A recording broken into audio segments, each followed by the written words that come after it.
Hi everybody, it's Becky. I decided to make my 5-week video standing up so you can get an idea of what I look like today. I haven't been taking measurements like I should, but I have been on this journey so long that what really matters is just the weight is coming off and my clothes are getting smaller, and that's the most important thing. At one point, I don't know if you can see a little bit more. Right now, these are an 11, 12 from Maurice's, which are really like a 13, 14 because they run kind of big. But when I was gaining weight back, I got to a point where I was in a size 16 again, and I was even buying 2X shirts again because I wanted them to be big, and I was really embarrassed of my stomach, and I was trying to hide again. So the fact that I'm only 5 weeks from my RNY, and I am already back into normal sizes, so that's a really good feeling. This was a pretty good week. We walked the dogs on a pretty long walk every night, just about every night this week. The non-scale victory was getting back into these jeans, which made me feel really good to know that they fit again. Not feeling as insecure about my body at work. It's amazing how when I'm taking care of myself and I'm doing what I'm supposed to do, it's amazing how much better I feel about myself. Even if I haven't lost that much weight yet, I still automatically feel better because I'm taking care of myself and doing what I'm supposed to. So this is my morning breakfast, which is a protein shake. I find, I'm not particularly in love with protein shakes, but it really helps as far as getting in quite a bit of protein right off the bat. I get like 23 grams of protein in that. I only use half a scoop because I don't really like real strong protein taste. So I lost 3 pounds this week, and so that makes my total 23 pounds in the first 5 weeks, which I think is good. I figure if I keep it this rate, I should be able to be down to my goal weight of 140, which is pretty low, but we'll see, by around Christmas time. So hopefully it'll keep going at this rate. It's been an average of about 3 pounds a week, which I don't think is bad, especially since I'm older and this is a revision surgery. I've been through this before. Saturday, my husband and I and the kids completed a 5K, which I do every year. It's a 5K for fight against meningitis, and the kids loved it. We didn't run. I'm not in a position to run yet, but we walked, and the kids did really good, and I thought it was a really good experience for them to see what it's like to be part of something and complete a 3.5-mile walk. Just made them all really, really proud. So that was a fun day. And I wanted to answer a couple questions I had on my last video. Someone asked me how long it took to get my revision from start to finish, and I was lucky because it only took about 2 months. I went and saw my new surgeon. I had to go through some testing, and then once we determined that the band was defective, my surgeon turned it into insurance, but he told me, oh, it's probably going to be denied the first 2 times, and then it'll probably be approved on the 3rd time. That's usually how it works. But in my case, it was approved right away. So within 2 months, I had my surgery. So I feel very grateful and lucky about that. And then another comment I had on my video last week, I just got last night, and it was just commenting, I was talking about head hunger in my last video, and they said, wow, I thought they removed that nerve, which they do. I mean, they remove the part of the stomach that controls hunger when you have an RNY. And honestly, physically, I'm never hungry.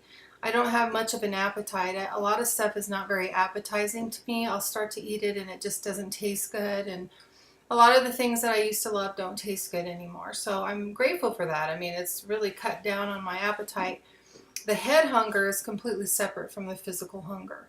You know, you can remove someone's stomach completely and they would still be hungry sometimes because they have memories of food. They have attachments to food. They have compulsions toward food, which I do. You know, it's not even that that food would have even tasted good. It's just the ritual of eating certain things that we loved, you know, all our lives. And so your head plays tricks on you, even when you're physically not hungry.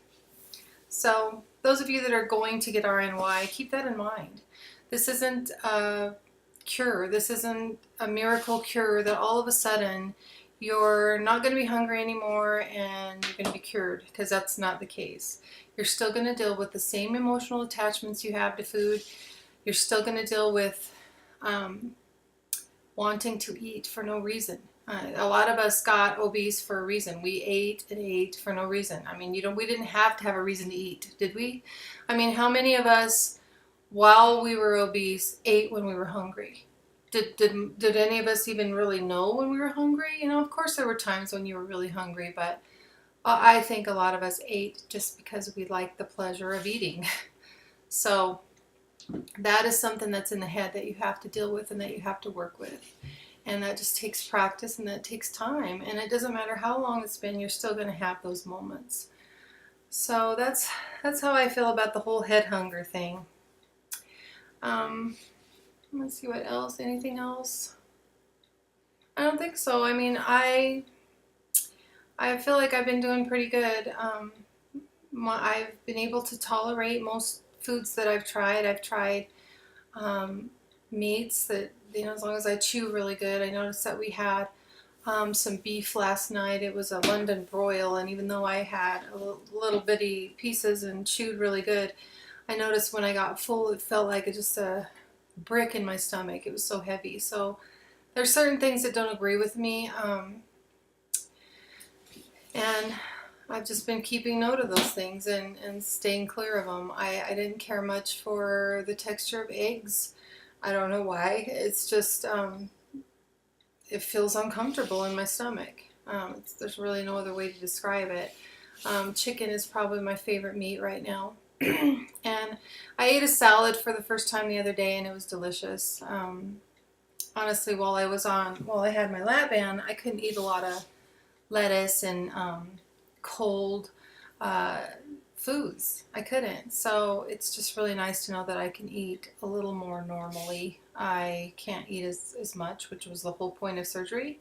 So I'm really happy with it. It's doing exactly what I wanted it to do. So I guess that's about all this week, but I thought you guys might want to say hi to Sophie. Those of you that have known me from way back, I thought maybe she can come over here for a second and say hi. She's growing up and she's looking so beautiful, and I just wanted you to say hi to her. So come over here, Soph. This is Sophie. Say hi. Hi. She is now 8 years old. She's going to be in 3rd grade next year, and she's very, very smart. She's in top in her class for reading, and she's just so fun to have around, and I'm just so glad to have her. She's really enjoyed the 5K, didn't you? It was fun. Now, what'd you like about it the most? Moo. Oh yeah, Chick-fil-A hosted, and then there a bunch of cows came around and handed out little cows, and they were so cute. Huh? And it's just so fun to be a part of it, huh? Are you proud of yourself? Mm-hmm. Yeah, of course you are. Just trying to teach her healthy habits. She's going to grandma's for the summer, which can be a problem with junk food, huh? My mom has never stopped eating junk food, has she? So Sophie and I were talking about what choices she can make for her snacks at grandma's and to not allow herself to eat that stuff, huh, baby? Mm-hmm. Well, I'll let you guys go. I got to get to work, but I just wanted to let you know how things are going, and thanks for watching, and I will talk to you guys again next week. Take care. Bye.